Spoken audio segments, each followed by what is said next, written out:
Yeremia pasal 23 ayat 1-8. Janji tentang tunas Daud yang adil. Celakalah para gembala yang membiarkan kambing domba gembalaanku hilang dan terserak. Demikianlah firman Tuhan. Sebab itu beginilah firman Tuhan Allah Israel terhadap para gembala yang mengembalakan bangsaku, kamu telah membiarkan kambing dombaku terserak dan tercerai-berai, dan kamu tidak menjaganya. Maka ketahuilah, aku akan membalaskan kepadamu perbuatan-perbuatanmu yang jahat. Demikianlah firman Tuhan. Dan aku sendiri akan mengumpulkan sisa-sisa kambing dombaku dari segala negeri kemana aku mencerai-beraikan mereka, dan aku akan membawa mereka kembali ke padang mereka. Mereka akan berkembang biak dan bertambah banyak. Aku akan mengangkat atas mereka gembala-gembala yang akan mengembalakan mereka, sehingga mereka tidak takut lagi, tidak terkejut, dan tidak hilang seekor pun. Demikianlah firman Tuhan. Sesungguhnya waktunya akan datang, demikianlah firman Tuhan, bahwa aku akan menumbuhkan tunas adil bagi Daud. Ia akan memerintah sebagai raja yang bijaksana dan akan melakukan keadilan dan kebenaran di negeri. Dalam zamannya, Yehuda akan dibebaskan, dan Israel akan hidup dengan tentram. Dan inilah namanya yang diberikan orang kepadanya, Tuhan keadilan kita. Sebab itu demikianlah firman Tuhan, sesungguhnya waktunya akan datang, bahwa orang tidak lagi mengatakan, demi Tuhan yang hidup, yang menuntun orang Israel keluar dari tanah Mesir, melainkan demi Tuhan yang hidup, yang menuntun dan membawa pulang keturunan kaum Israel keluar dari tanah utara dan dari segala negeri kemana ia telah mencerai-beraikan mereka. Maka mereka akan tinggal di tanahnya sendiri.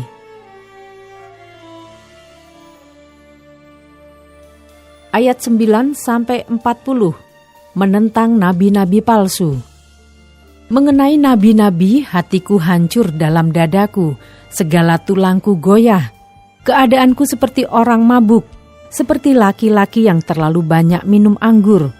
Oleh karena Tuhan dan oleh karena firman-Nya yang kudus, negeri telah penuh dengan orang-orang berzina. Sungguh oleh karena kutuk ini, gersanglah negeri dan layulah padang-padang rumput di gurun. Apa yang dikejar mereka adalah kejahatan, dan kekuatan mereka adalah ketidakadilan. Sungguh, baik nabi maupun imam berlaku fasik. Di rumahku pun juga aku mendapati kejahatan mereka. Demikianlah firman Tuhan. Sebab itu jalan mereka akan seperti jalan-jalan yang licin bagi mereka. Di dalam gelap mereka akan terserandung dan akan jatuh di sana. Sebab aku akan mendatangkan malapetaka atas mereka dalam tahun waktu mereka dihukum. Demikianlah firman Tuhan. Di kalangan para nabi Samaria, aku melihat ada yang kurang pantas. Mereka bernubuat demi Baal dan menyesatkan umatku Israel. Tetapi di kalangan para nabi Yerusalem, aku melihat ada yang mengerikan. Mereka berzinah dan berkelakuan tidak jujur. Mereka menguatkan hati orang-orang yang berbuat jahat, sehingga tidak ada seorang pun yang bertobat dari kejahatannya. Semuanya mereka telah menjadi seperti Sodom bagiku, dan penduduknya seperti Gomora. Sebab itu beginilah firman Tuhan semesta alam mengenai para nabi itu. Sesungguhnya aku akan memberi mereka makan ipuh dan minum racun, sebab dari para nabi Yerusalem telah meluas kefasikan ke seluruh negeri. Beginilah firman Tuhan semesta alam. Janganlah dengarkan perkataan para nabi yang bernubuat kepada kamu. Mereka hanya memberi harapan yang sia-sia kepadamu, dan hanya mengungkapkan penglihatan rekaan hatinya sendiri, bukan apa yang datang dari mulut Tuhan. Mereka selalu berkata kepada orang-orang yang menista firman Tuhan, kamu akan selamat.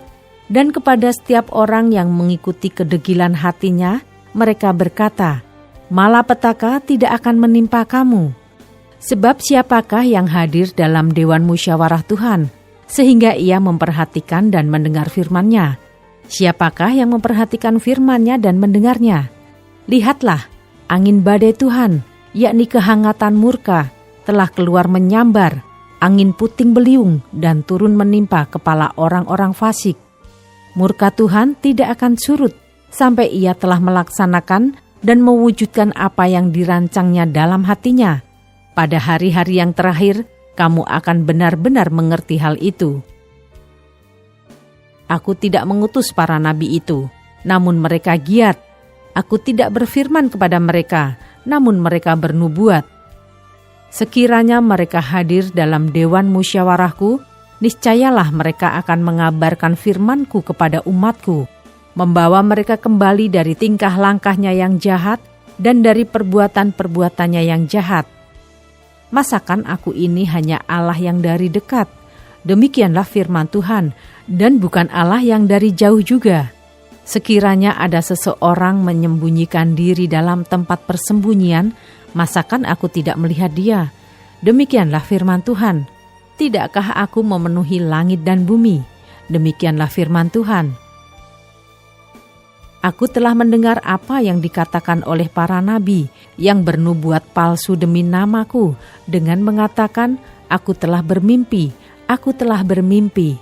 Sampai bila mana hal itu ada dalam hati para nabi yang bernubuat palsu dan yang menubuatkan tipu rekaan hatinya sendiri, yang merancang membuat umatku melupakan namaku dengan mimpi-mimpinya yang mereka ceritakan seorang kepada seorang, sama seperti nenek moyang mereka melupakan namaku oleh karena Baal. Nabi yang beroleh mimpi, biarlah menceritakan mimpinya itu. Dan nabi yang beroleh firmanku, biarlah menceritakan firmanku itu dengan benar.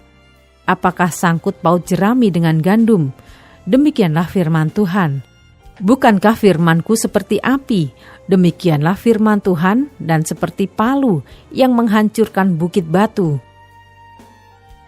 Sebab itu sesungguhnya aku akan menjadi lawan para nabi. Demikianlah firman Tuhan, yang mencuri firmanku masing-masing dari temannya. Sesungguhnya aku akan menjadi lawan para nabi. Demikianlah firman Tuhan, yang memakai lidahnya sewenang-wenang untuk mengutarakan firman ilahi. Sesungguhnya aku akan menjadi lawan mereka yang menubuatkan mimpi-mimpi dusta. Demikianlah firman Tuhan, dan yang menceritakannya serta menyesatkan umatku dengan dustanya dan dengan bualnya. Aku ini tidak pernah mengutus mereka dan tidak pernah memerintahkan mereka. Mereka sama sekali tiada berguna untuk bangsa ini. Demikianlah firman Tuhan. Apabila bangsa ini, baik nabi ataupun imam, bertanya kepadamu, apakah sabda yang dibebankan oleh Tuhan? Maka jawablah mereka, kamulah beban itu. Sebab itu kamu akan kubuang dari hadapanku. Demikianlah firman Tuhan. Adapun nabi atau imam atau rakyat yang masih berbicara tentang sabda yang dibebankan oleh Tuhan, kepada orang itu dan kepada keluarganya akan kulakukan pembalasan. Beginilah harus kamu katakan, masing-masing kepada temannya dan masing-masing kepada saudaranya. Apakah jawab Tuhan? Atau apakah firman Tuhan? Tetapi sabda yang dibebankan oleh Tuhan janganlah kamu sebut-sebutkan lagi. Sebab yang menjadi beban bagi setiap orang ialah perkataannya sendiri. Oleh karena kamu telah memutarbalikkan perkataan-perkataan Allah yang hidup, Tuhan semesta alam, Allah kita. Beginilah engkau harus berkata kepada nabi, apakah jawab Tuhan kepadamu? Atau apakah firman Tuhan? Tetapi jika kamu masih berbicara tentang sabda yang dibebankan oleh Tuhan, maka beginilah firman Tuhan. Oleh karena kamu masih memakai ungkapan sabda yang dibebankan oleh Tuhan itu, sekalipun aku mengutus orang kepadamu mengatakan, janganlah kamu berbicara tentang sabda yang dibebankan oleh Tuhan, maka sesungguhnya aku akan menangkap kamu dan membuang kamu dari hadapanku. Kamu serta kota yang telah kuberikan kepadamu dan kepada nenek moyangmu itu. Aku akan menimpakan kepadamu aib yang kekal dan noda yang kekal yang tidak akan terlupakan.